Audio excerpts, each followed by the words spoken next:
आपल्याला एक उदाहरण विचारलेलं आहे. त्रिकोणावरील 3 संख्यांचं त्रिकोणातील संख्येशी काय नातं आहे हे आपल्याला सोडवायचं आहे.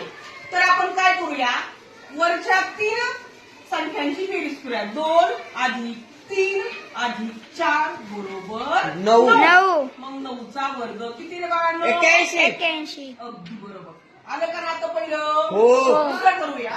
7 अधिक 1 अधिक 5. 7 आणि 1 8. 8 आणि 5 13. अगदी बरोबर. मग 13चा वर्ग 169. दुसरं पण आलं की नाही नातं? हो. दुसरं आपण करून बघूया. 5 अधिक 4 अधिक 6 बरोबर 15.